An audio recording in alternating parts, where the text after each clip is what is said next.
నమస్తే తెలుగు ప్రజల గుండె చప్పుడు మన తెలుగు టీవీ స్పెయిన్ న్యూస్ కి స్వాగతం. కడప జిల్లా బద్వేలు గోపవరంలో కవయిత్రి మొల్ల హరిత రెస్టారెంట్ నందు భారత రాష్ట్రపతి అవార్డు గ్రహీత వ్యవస్థాపక అధ్యక్షుడు డాక్టర్ గానగోపెంట హనుమంతరావు మాట్లాడుతూ 7వ తేదీ నుండి 14వ తేదీ వరకు మల్లమాంబ శాలివాహన కుమరికుల సంజాత మన ఆడబిడ్డ సరళమైన కవిత్వంతో తన పేరుతో రామాయణాన్ని రచించి తెలుగు జాతికి మహోన్నతమైన కానుకగా అందించిన నాటి కవయిత్రి ఆమె జన్మించి సప్త శబ్దాలైన ప్రతి కార్యక్రమాన్ని గోపవరం నుండి మొదలవుతుందని, మొల్ల నివసించిన గోపవరం మరియు వైఎస్ఆర్ జిల్లా కేంద్రమైన కడప జిల్లాలో మొల్ల విగ్రహాల ఏర్పాటు, మొల్ల జీవన రేఖలు, రచనా విధానంపై లఘుచిత్ర నిర్మాణం, 1,17,00,000 రూపాయలతో నిధులతో ఆంధ్రప్రదేశ్ మొల్ల హరిత రెస్టారెంట్, మొల్ల మందిరం నిర్మాణం, మొల్ల రామాయణం తాళపత్ర గ్రంథం, మహిళా సూక్తి కవయిత్రి మొల్ల పుస్తక రచయిన, ఇక 5 రూపాయల తపాలా బిల్లా కవర్ విడుదల చేయనున్నట్లు ఆయన వివరించారు. ఈ కార్యక్రమానికి అధికారులు, నాయకులు పెద్ద ఎత్తున పాల్గొంటారని, ప్రతి ఒక్కరూ వచ్చి విజయవంతం చేయవలసిందిగా మనవి చేశారు. నిండు జీవితానికి 2 పల్స్ పోలియో చుక్కలు వేయించి పోలియో రహిత సమాజంగా తీర్చిదిద్దాలని మాజీ కడప డిప్యూటీ మేయర్ అరిఫుల్లా ప్రజలకు పిలుపునిచ్చారు. కడప నగరంలోని మున్సిపల్ కార్పొరేషన్ ఉర్దూ స్కూల్లో పల్స్ పోలియో కార్యక్రమం ఏర్పాటు చేశారు. ఈ కార్యక్రమానికి ముఖ్య అతిథిగా మాజీ కడప డిప్యూటీ మేయర్ అరిఫుల్లా పాల్గొని చిన్నారులకు పల్స్ పోలియో చుక్కలు వేశారు. ఈ సందర్భంగా మాజీ కడప డిప్యూటీ మేయర్ అరిఫుల్లా మాట్లాడుతూ అప్పుడే పుట్టిన చిన్నారుల నుంచి 5 సంవత్సరాలలోపు ఉన్న చిన్నారులందరికీ పల్స్ పోలియో వేయించాలని అన్నారు. పల్స్ పోలియో వేయించుకుని వారు ఎవరైనా ఉంటే వైద్య శాఖ అధికారులు ప్రతి ఇంటికి వచ్చి పల్స్ పోలియో వేయడం జరుగుతుందని అన్నారు.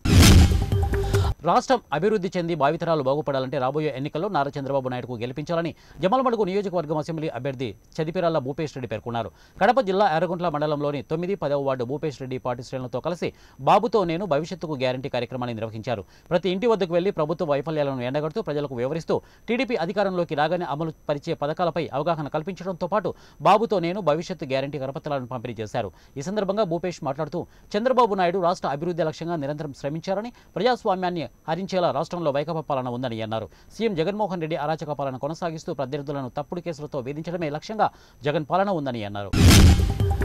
బీజేపీ నేత ఆదినారాయణ రెడ్డిపై కడప జిల్లా ప్రొద్దుటూరు వైసీపీ ఎమ్మెల్యే రాచమల్లు శివప్రసాద్ రెడ్డి కీలక వ్యాఖ్యలు చేశారు. బీజేపీ టీడీపీ పొత్తులో భాగంగా ఆదినారాయణ రెడ్డికి ప్రొద్దుటూరు టికెట్ ఇస్తే పోటీ సాధారణంగానే ఉంటుందని అన్నారు. ఆదినారాయణ రెడ్డి సొంత నియోజకవర్గమైన జమ్మలమడుగులో గత ఎన్నికల్లో 50,000 ఓట్ల మెజార్టీతో వైసీపీ గెలిచిందన్న ఎమ్మెల్యే రాచమల్లు ఆయన ప్రొద్దుటూరు నుంచి పోటీ చేసినా సాధారణంగానే ఉంటుందని వ్యాఖ్యానించారు. ఎన్నికల బరిలో ఎవరున్నా కుస్తీ పడేందుకు తాము సిద్ధంగా ఉన్నామని రాచమల్లు తెలిపారు. ప్రకాశం జిల్లా అర్ధవీడు మండలం ఎస్సీపాలెంలో గీత 2 నెలల నుండి కొన్ని కుటుంబాలు నీళ్లు లేక ఇబ్బందులకు గురవుతున్నారు. పైప్లైన్ పగిలి పాలకులు ఎవరు పట్టించుకోకపోవడం లేదు, ఆగ్రహం వ్యక్తం చేస్తున్నారు. అధికార యంత్రాంగం పట్టించుకోకుండా చోద్యం చూస్తూ పైప్లైన్ రిపేర్ చేయకుండా ఎన్నిసార్లు గ్రామ సర్పంచిని మరియు అధికారులకు తెలియపరిచినప్పటికీ వారిలో కనీస స్పందన లేదని ఆవేదన వ్యక్తం చేస్తున్నారు. నంద్యాల జిల్లా శ్రీశైలం మహాక్షేత్రంలో మహాశివరాత్రి బ్రహ్మోత్సవాల సందర్భంగా శ్రీ వెంకటేశ్వర స్వామి వారి దేవస్థానం ద్వారక తిరుమల ఆలయం తరపున ఏఈఓ బాబురావు దంపతులు, అర్చకులు, వేద పండితులు శ్రీ బ్రహ్మరాంబ సమేత మల్లికార్జున స్వామి అమ్మవారికి ఆనవాయితీగా పట్టు వస్త్రాలు సమర్పించారు. ఆలయ రాజగోపురం వద్దకు చేరుకున్న వారికి ఆలయ ఈవో పెద్దిరాజు, అర్చకులు, వేద పండితులు ఘనంగా స్వాగతం పలికారు. అనంతరం శ్రీ స్వామి అమ్మవార్ల పట్టు వస్త్రాలకు శ్రీశైల దేవస్థానం ప్రధాన అర్చకులు ప్రత్యేక పూజలు నిర్వహించి హారతులిచ్చారు.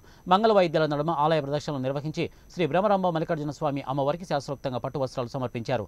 అనంతరం అమ్మవారి ఆశీర్వచనం మండపంలో శ్రీశైలం దేవస్థానం ఈవో పెద్దిరాజు, శ్రీ వెంకటేశ్వర స్వామి దేవస్థానం ద్వారక తిరుమల ఏఈఓ బాబురావు దంపతులకు, సిబ్బందికి శ్రీశైలం శ్రీ స్వామి అమ్మవార్ల శేష వస్త్రాలతో సత్కరించి శ్రీ స్వామి అమ్మవార్ల జ్ఞాపికను అందించారు.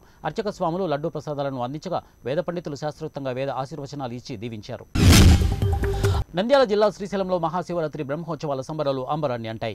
2వ రోజు బ్రహ్మరాంబ సమేతుడైన మల్లికార్జున స్వామి బృంగి వాహనాధీశులై భక్తులకు దర్శనమిచ్చారు. శ్రీశైలం ఆలయం విద్యుత్ దీపకాంతులతో మినిమిట్లు గొలుపుతూ భక్తులకు ఆకట్టుకుంటుంది. ఆలయంలో ఉదయం నుంచి రాత్రి వరకు అర్చకులు, వేద పండితులు ప్రత్యేక పూజలు నిర్వహించారు. బ్రహ్మరాంబ సమేత మల్లికార్జున స్వామి అమ్మవారి ఉత్సవ మూర్తులను అక్క మహాదేవి అలంకార మండపంలో బృంగి వాహనంలో ఆవహింపచేసి అర్చక స్వాములు వాహన పూజలు నిర్వహించి ప్రత్యేక హారతులు ఇచ్చారు.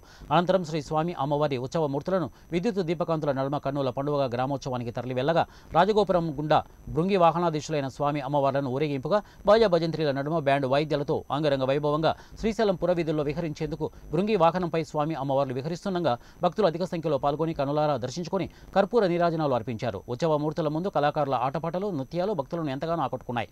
ఈ వాహన సేవ పూజా కార్యక్రమంలో దేవస్థానం చైర్మన్ రెడ్డివారి చక్రపాణి రెడ్డి, ఈవో పెద్దిరాజు దంపతులు పెద్ద ఎత్తున భక్తులు పాల్గొన్నారు. అన్నమయ్య జిల్లా నందలూరు మండలం పాటూరు గ్రామం శివరామపురం వద్ద ఆదివారం రోడ్డు ప్రమాదం జరిగింది. ఈ ప్రమాదంలో ట్రాక్టర్ స్కూటీని ఢీకొట్టిన ఘటనలో స్కూటీపై వస్తున్న ఇంటర్ మొదటి సంవత్సరం చదువుతున్న శ్రీవిద్య తలకు బలమైన దెబ్బ తగలడంతో మృతి చెందింది. పాటూరు నుంచి స్కూటీపై తండ్రి చంద్రశేఖర్ను నందలూరు బస్టాండ్లో వదిలి వెళ్తుండగా ఈ దుర్ఘటన జరిగింది. 108లో రాజంపేట ప్రభుత్వ ఆసుపత్రికి తరలించగా అప్పటికే మృతి చెందినట్లు వైద్యులు నిర్ధారించారు. ఈ మేరకు నందలూరు పోలీసులు కేసు నమోదు చేసి దర్యాప్తు చేస్తున్నారు. విశాఖ స్టీల్ ప్లాంట్ ప్రైవేటీకరణను వ్యతిరేకిస్తూ ఉక్కు పరిరక్షణ పోరాట కమిటీ మహాపాదయాత్ర నిర్వహిస్తోంది. గాజువాక పరిధి కూర్మాన్నపాలెంలోని స్టీల్ ప్లాంట్ ఆర్చ్ వద్ద నుంచి విశాఖ నగరంలోని జీవీఎంసీ ప్రధాన కార్యాలయం ఎదురుగా గాంధీ విగ్రహం వద్ద నిర్వహిస్తున్న నిరసన శిబిరం వరకు ఈ పాదయాత్ర జరుగుతోంది. స్టీల్ ప్లాంటును ప్రభుత్వ రంగంలోనే కొనసాగించాలని, అంతకు తప్పదంటే సెయిల్లో విలీనం చేయాలని, ప్లాంటును పూర్తి సామర్థ్యంతో నడపాలని డిమాండ్లతో పాదయాత్ర చేపట్టినట్లు కమిటీ నాయకులు వెల్లడించారు.